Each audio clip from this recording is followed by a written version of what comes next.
ಈ ಡಿಸೈರು, ಈ ಕಿಚ್ಚು, ಈ ಹುಚ್ಚಾಟ, ಈ ಕಿರ್ಚಾಟ ನಂಗೆ ತುಂಬ ಖುಷಿನೇ. ಓಕೆ, ಇಲ್ಲಿ ಕಿರ್ಚಾಡಬೇಕು, ಅರ್ಚಾಡಬೇಕು, ಫೀಲ್ಡಲ್ಲಿ ಹಂಗೆ ಅಗ್ರೆಸಿವ್ ಆಗಿ ಕೆಲಸ ಯಾವನಾದ್ರೂ ನಿನ್ನ ಕೈಲಿ ಆಗಲ್ಲ ಅಂದರೆ ಹೊಡೆಯೋದೊಂದು ಬಾಕಿ, ಇನ್ನು ಮಿಕ್ಕಿದೆಲ್ಲ ಮಾಡ್ಬೇಕು ಕೆಲಸಗಳು. ಯಾರೋ ಹಂಗೆ ಹೇಳ್ದ ಅಂತ ಮುನ್ಸ್ಕೊಂಡೋಗಿ ಒಳ್ಳೆ ಇದ್ರ ಥರ ಮಲಿಕೊಂಡ್ರೆ ಆ ಕ್ಯಾಟಗಿರಿ ಆಗಲ್ಲ ಅಷ್ಟೇ. ಈಗೆಲ್ಲ ಇವ್ರನ್ನೆಲ್ಲ ನೋಡಿದ್ರಲ್ಲ, ಅವ್ರ ಥರ ಆಗ್ಬೇಕಂತ ಎಷ್ಟು ಜನಕ್ಕೆ ಅನ್ನಿಸ್ತು? ಅವ್ರನ್ನ ಮೀರಿಸ್ಬೇಕು. ಚಾನ್ಸೇ ಇಲ್ಲ, ಚಾನ್ಸ್ ಕಮ್ಮಿ ಇದೆ. ಅದರಲ್ಲಿ ಫಸ್ಟ್ ಟೈಮ್ ಬಂದಿರೋರು ಎಷ್ಟು ಜನ ಇದ್ದೀರಾ? ಇವ್ರದಂತೂ ಇದ್ದಿದ್ದು ಚಾನ್ಸ್ ಕಮ್ಮಿ. ಇವ್ರು ಬಂದಿರೋದೇ ಬಲವಂತಕ್ಕೆ ಬಂದಿರೋದು. ಹೆಸರು ನಿಮ್ಮನ್ನ ಕರ್ಕೊಂಬಂದಿಲ್ಲ, ಎಳ್ಕೊಂಬಂದವ್ರೆ, ಅಥವಾ ತಲೆ ತಿಂದು ಒಪ್ಸಿ ನೋಡಿ. ಒಂದು ಹೆಂಗಿದೆ ಇದು ಅಂದರೆ, ನಿನ್ನ ಲೈಫಲ್ಲಿ ಬೆಳೆಯೋದಕ್ಕೆ ನಾನು 20 ಸಲ ಪಂಪ್ ಹೊಡಿಬೇಕು. ಹೊರಗಡೆ ಒಂದು ಫಿಲಮ್ ಅಂದರೆ ಇಮಿಡಿಯೇಟ್ಲಿ ಓಡೈತೀವಿ, ಒಂದು ಬೀಗ್ ರೂಟ ಅಂದರೆ ಇಮಿಡಿಯೇಟ್ಲಿ ಓಡೈತೀವಿ. ಆದರೆ ಜೊತೆಯಲ್ಲಿ ಸೇರಿ ಬೆಳೆಯೋಣ ಬಾ ಅಂದರೆ ಕೆಳಗಿಂದ ಮೇಲವರೆಗೂ ನೋಡ್ತೀವಿ, ಇವನು ಎತ್ತಾಕೊಂಡೋಗಿ ಏನು ಮಾಡ್ತಾನೆ ಅಂತ. ಓಕೆ, ಬಟ್ ಇಲ್ಲಿ ಬಂದಮೇಲೆ ಸ್ವಲ್ಪ ನಂಬಿಕೆ ಬರುತ್ತೆ, ಬರಲೇಬೇಕು.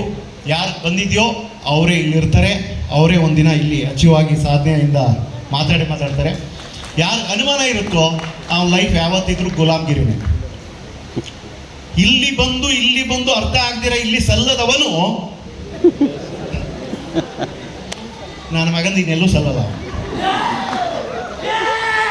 ಯಾಕಂದ್ರೆ ನಿನಗೆ ಇಂಡಿವಿಜುವಲ್ ಆಗಿ ಒಬ್ಬ ಸಪೋರ್ಟ್ ಕೊಡ್ತೀನಿ, ಬಾ ಬೆಳಿತೀನಿ ಅಂದ್ರೆ ನಿನ್ ಕೈ ಬೆಳೆಯಕ್ಕಾಯ್ತಿಲ್ಲ ಅಂದ್ರೆ, ಇನ್ನು ಹೊರಗಡೆ ಹೆಜ್ಜೆಜ್ಜಿಗೂ ಕಾಲು ಹಿಡಿದು ಎಳೆದು ನಿನ್ನ ಕಚ್ಚಿ ತಿನ್ನೋಂಥವ್ರ ಜೊತೆ ನೀವು ಬೆಳೆಯೋಕ್ಕಾಗತ್ತಾ? ಇಲ್ಲ ಅಲ್ಲ. ಫಸ್ಟು ಈ ಥಾಟ್ಗಳನ್ನ ಅರ್ಥ ಮಾಡ್ಕೊಂಡ್ರೆ ಸಾಕು. ಏನೋ ಕರೆದವ್ರೆ ನೋಡ್ಬಿಡೋಣ 2 ವರ್ಷ ಅದೇನಾಗುತ್ತೆ ನೋಡೋಣ ಅಂತ ನಿಂತ್ಕೊಂಡ್ರೆ ಸಾಕು, ಡೆಫಿನೆಟ್ಲಿ ನಿಮ್ಮ ಲೈಫಲ್ಲಿ 100% ಬದಲಾವಣೆ ನಾಳೆಯಿಂದನೇ ಸ್ಟಾರ್ಟ್ ಆಗುತ್ತೆ. ಅದಕ್ಕೂ ಮುಂಚೆ ನಿಮ್ಮಲ್ಲಿ ಒಂದು ಗಟ್ಟಿತನ ಇರಬೇಕಾಗಿರೋದೇನು ಗೊತ್ತಾ? ಟೊಳ್ಳುತನ ಬಿಟ್ಟು ಗಟ್ಟಿತನಕ್ಕೆ ಬರಬೇಕು. ಇಲ್ಲಿಂದ ಹೋಗ್ಬೇಕಾದ್ರೆ ಅವ್ರಿಗಾಗಿದೆ ನಮ್ಗಾಗುತ್ತಾ ಬಿಟ್ಬಿಡಿ. ನಾವೇನು ಆಕಾಶದಿಂದ ಉದುರಿಲ್ಲ. ಹಿಂಗೆ ಸ್ಟ್ರೈಟ್ ಹೋದ್ರೆ ಗೌರಿಪಾಳ್ಯ ಸಿಗುತ್ತೆ, ಅಲ್ಲಿಂದಾನೆ ಹಿಂಗೆ ಬಂದಿದ್ದೀವಿ. ಆದರೆ ಅಲ್ಲಿ ಹುಟ್ಟಿದಾಗ ಕಿಚ್ಚಿತ್ತು, ಬೇರೆಯವ್ರನ್ನ ನೋಡಿದಾಗ, ರಿಲೇಟಿವ್ಗಳು ಮದುವೆಗಳ್ಗೆ ಹೋದಾಗ, ನಾಮಕರಣಗಳ್ಗೆ ಹೋದಾಗ, ಗೃಹಪ್ರವೇಶಕ್ಕೆ ಹೋದಾಗ ನಮ್ಮನ್ನು ಯಾಕೆ ಬಡವ್ರ ಮನೇಲಿ ಹುಟ್ಟಿಸಿದೆ ಅಂತ ಬೈದಿದ್ದೀವಿ.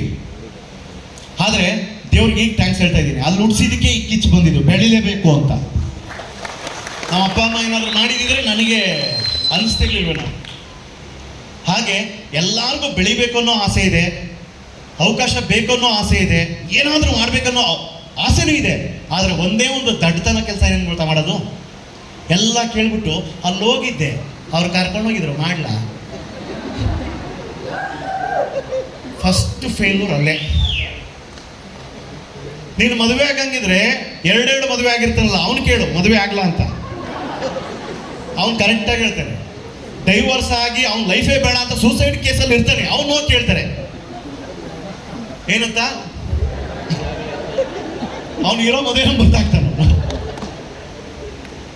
ನೀವು ಕೇಳಂಗಿದ್ರೆ ಬರ್ರಿ ನಮ್ಮ ಹತ್ರ, ನಮ್ಮನ್ನು ಕೇಳಿ. ಮೋದಿ ಕೇರ್ ಮಾಡಬೇಕಾ ಬೇಡ ದಿನ ಪೂರ್ತಿ ಬನ್ನಿ, ಇಲ್ಲ ಅವ್ರೆ ಬನ್ನಿ, ನಾವೆಲ್ಲ ಇದ್ದೀವಿ ಬನ್ನಿ. ಯಾಕಂದ್ರೆ ಯಾರ ಕೈಲಿ ಆಗಲ್ಲ ಅಂದ್ರು ಅವ್ರನ್ನೇ ಕರ್ಕೊಂಡ್ಬಂದು ಅವ್ರನ್ನೇ ನಿಲ್ಲಿಸಿ ಸ್ಟೇಜಿಗೆ ತಂದಿದ್ದೀವಿ. ನಿಮಗೆ ಆಗಲ್ಲ ಅನ್ನೋದು ಇಸ್ ಎ ಕಾಮನ್, ನಾವು ಹೇಳೋದು ನಿಮ್ಮ ಕೈಲಿ ಆಗುತ್ತೆ ಅಂತ. ಆದ್ರೆ ಯಾಕೆ ಗೊತ್ತಾ, ಇದು ನಿಮ್ದಲ್ಲ ತಪ್ಪು, ನಿಮ್ಮ ತಂದೆ ತಾಯಿ ಅಥವಾ ನಿಮ್ಮ ಸುತ್ತಮುತ್ತ ಇರ್ತಕ್ಕಂಥವ್ರು ಏನಾದ್ರೂ ಮಾಡ್ಬೋದ್ರೆ ನಿನ್ ಕೈಲಾಗಲ್ಲ, ಕಾರ್ಯ ತಗೋರೆ ನಿನಗಾಗಲ್ಲ. ಓಕೆ, ಅಥವಾ ಏನೋ ದಾಟ್ತೀನಂದ್ರೆ ಇನ್ನೂ ಚಿಕ್ಕ ಹುಡುಗ. ಹೆಸರ್ನೋ ಹಂಗಂದು ಅಂದು ಹೆಂಗಾಗ್ಬಿಟ್ಟಿದ್ವಿ ಅಂದ್ರೆ ಇಲ್ಲಿ ಬಂದ್ರು ಅಷ್ಟೇ ನನ್ನ ಕೈಲಾಗಲ್ಲ. ಇದು ಮೀಸೆ ಬಂದಿದೆ, ಗಡುವು ಥರ ಬೆಳೆದಿದ್ದೀನಿ, ಡಿಸಿಷನ್ ತಗೋಬಹುದು, ಆದ್ರೆ ನನ್ನ ಕೈಲಾಗಲ್ಲ.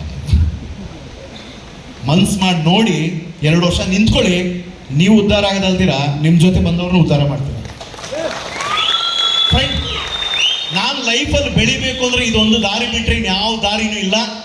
ಬದುಕೋಕೆ 100 ದಾರಿ ಇದೆ, ಬದಲಾವಣೆಗೆ ಒಂದೇ ದಾರಿ. ಮೋದಿ ಕೇರ್ ಬಂದರೆ ನಮ್ಮ ಜೊತೆ ಇರ್ತೀರಾ, ಇಲ್ಲ ಅಂದರೆ ಬೇರೆಯವ್ರ ಜೊತೆ ಗುಲಾಮ್ನಾಗೆ ಸಾಯ್ತೀರಾ. Wish you all the best. Thank you.